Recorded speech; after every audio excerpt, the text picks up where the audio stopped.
Welcome to A Course in Miracle, Lesson 39. My holiness is my salvation. If guilt is hell, what is its opposite?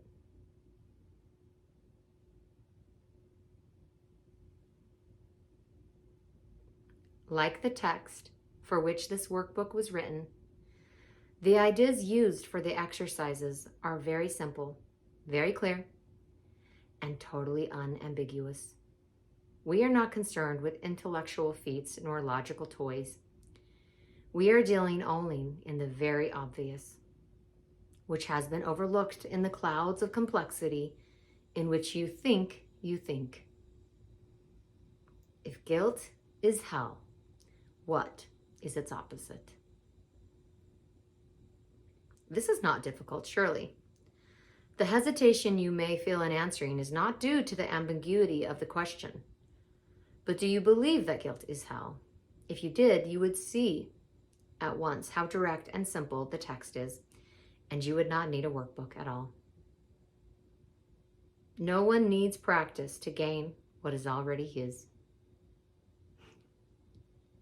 I'm going to pause here and say that's something I need a frequent remembrance of. No one needs practice to gain what is already his. I can apply this to a lot of things in my life. And trying to gain or regain something that I already have. Those are the moments that I'm slipping into an egoic delusion. There's times I'm just impressed with how clever ego is. It's like, I didn't even have a problem until you convinced me I had a problem. And then because I was convinced I had a problem, I did these stupid things and now I have a problem. Fortunately, the way out is always very simple. My holiness is my salvation. We have already said that your holiness is the salvation of the world. What about your own salvation? You cannot give what you do not have. A Savior must be saved. How else can he teach salvation? Today's exercises will apply to you, recognizing that your salvation is crucial to the salvation of the world. As you apply the exercises to your world, the whole world stands to benefit. I'm going to pause and just add, there is nothing selfish about what you are doing here, the work that you are doing. Yes, it will bless your life immeasurably, and it will bless the lives of everyone immeasurably. Receiving these truths and applying them in your life is the salvation of the world. And what could be more kind? What could be more loving than that? Your holiness is the answer to every question that was ever asked, is being asked now, or will be asked in the future. Your holiness means the end of guilt, and therefore the end of hell. Your holiness is the salvation of the world and your own. How could you, to whom your holiness belongs, be excluded from it? God does not know unholiness. Can it be he does not know his Son? A full 5 minutes are urged for the 4 longer practice periods for today, and longer and more frequent practice sessions are encouraged. If you want to exceed the minimum requirements, more rather than longer sessions are recommended, although both are suggested. Begin the practice periods as usual by repeating today's idea to yourself. Then, with eyes closed, search out your unloving thoughts in whatever form they appear: uneasiness, depression, anger, fear, worry, attack, insecurity, and so on. Whatever form they take, they are unloving and therefore fearful. And so it is from them that you need to be saved. Specific situations, events, or personalities you associate with unloving thoughts of any kind are suitable subjects for today's exercises. It is imperative for your salvation that you see them differently and it is your blessing on them that will save you and give you wisdom. I misspoke there because it actually says in the text, and give you vision. But I think give you wisdom. I think that came out of my mouth because that is also true.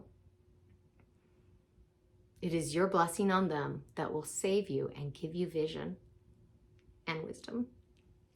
Slowly, without conscious selection and without undue emphasis on any one in particular, search your mind for every thought that stands between you and your salvation. Apply the idea for today to each of them in this way. My unloving thoughts about fill in the blank are keeping me in hell.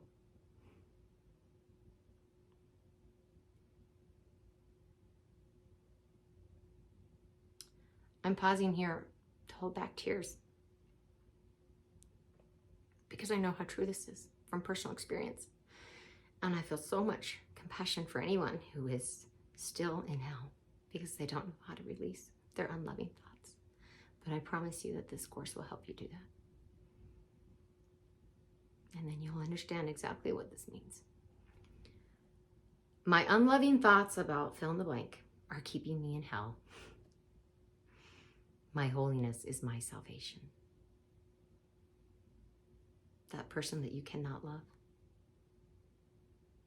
you can love, and you will love. And that doesn't always mean being in close proximity to,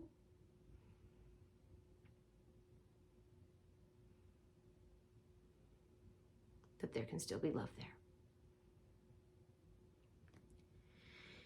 You may find these practice periods easier if you intersperse them with several short periods during which you merely repeat today's idea to yourself slowly a few times.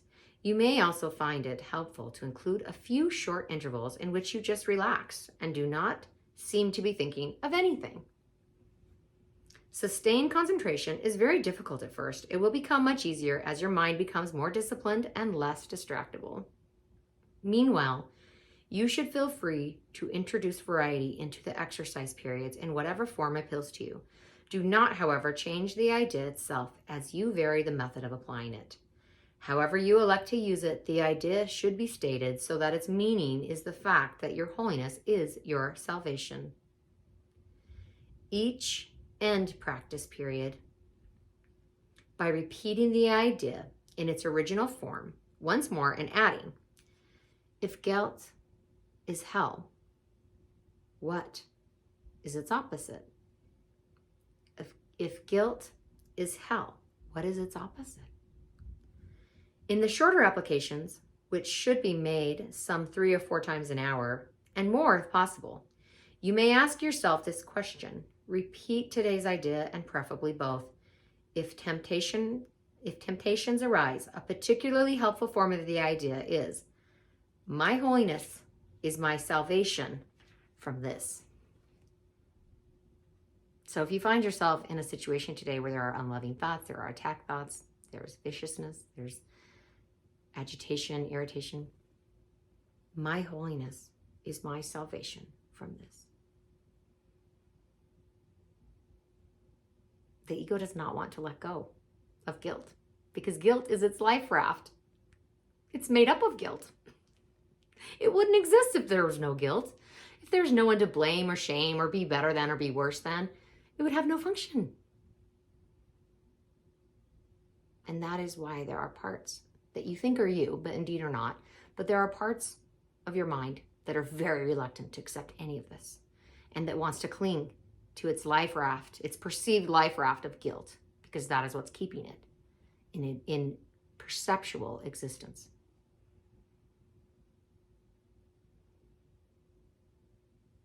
I heard an analogy once of a man who was trying so desperately to win. He was holding onto a rope playing tug of war with the entire football team, and he was being dragged around the whole field and just miserable. And then the thought occurred to him, I could just let go.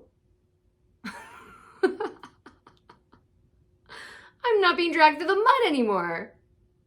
Maybe that's winning. Maybe we need a new definition of winning. Thank you for joining me today. I'll see you tomorrow for lesson 40.